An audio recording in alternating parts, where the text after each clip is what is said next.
Hey, Chrymzon here. The most important information dropped from the latest news article is that layered clothing is back. Huzzah! Other than that, they provided us with some more details about the protagonists by giving us a small amount of info that the local police have on the new Saints. So I'm going to start off with Kevin since my previous video touched upon him a little bit. An interesting bit of info regarding Kevin is that he is the tallest and heaviest of the crew. The first two paragraphs of his description do not tell much, other than that Kevin has been identified committing multiple crimes and that he doesn't like wearing a shirt. In the last paragraph, we get a little taste of some worthwhile information, but not much. I'm not sure what they mean when they state that Kevin is an unconfirmed affiliate of the Idols gang. Is he an affiliate, or is he not? I also find it interesting that they state Kevin has an unconfirmed rank within the Idols. If Kevin was wearing a suit and tie like the rest of the leaders, it would be difficult to pinpoint him as an influential member because you would no longer be able to see his arm tattoo.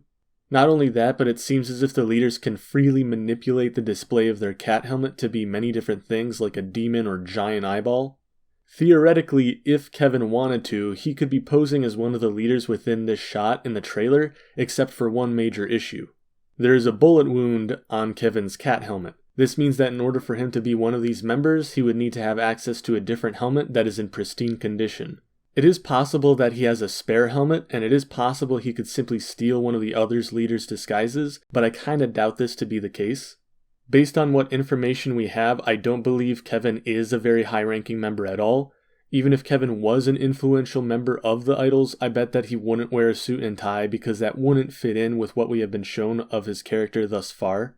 If I am right and Kevin wouldn't wear a suit and tie, then he would be easily identified by the police because of his arm tattoo. This is why I believe that if he was a high-ranking member, the police would have already discovered that to be the case. It seems as if Kevin has been part of the Idols for some time since he is wanted for multiple previous crimes. To me, it seems like Kevin is probably just an average-level member. Some people were drawing comparisons to Kevin and the cat leader of the Idols, speculating that they might be connected in some way because they both use the cat imagery of their helmet, which is a possibility. However, I didn't assume there was a connection because I just thought that the cat face was the default setting of the helmet.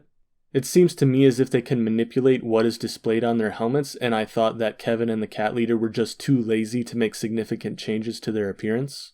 In the boss's profile, they state their name is unknown and provide the letter B. This could mean many things. For example, B might be short for boss. Personally, I like to think it is short for bitch. If you were an officer that came across a sociopath that possibly murdered friends of yours, you would probably think she's a bitch too. I'm just speculating though, but I would find it funny. So something really cool is that she appears to have military training. This is very interesting because most people believe that Eli is the one that has connections with the Marshals, but what if it's the boss?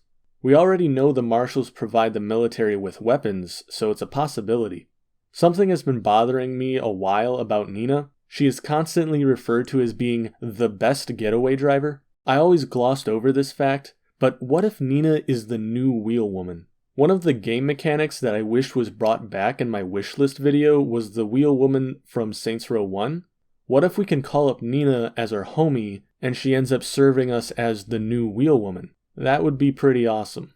They make it a point to mention that Nina is a member of Los Panteros starting from a young age. Maybe members of her family were also part of Los Panteros. For example, the mother she mentions in the Welcome to Santo Alesso trailer. Perhaps Nina's mother failed Los Panteros and was punished, possibly murdered or severely injured, and the reason she joins the Saints is to get revenge on Los Panteros.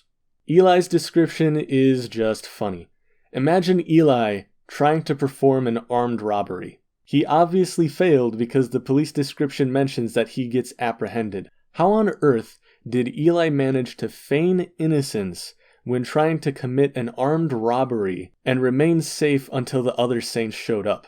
That just sounds ridiculous. Probably the most interesting info about Eli is that he's suspected of low-level blue-collar crimes. I'm not exactly sure what they could be hinting at here. A few more interesting pieces of info before I go are that their profiles say that only Eli has black hair and the rest are brown. I don't know about anyone else, but to me they all seem to have black hair.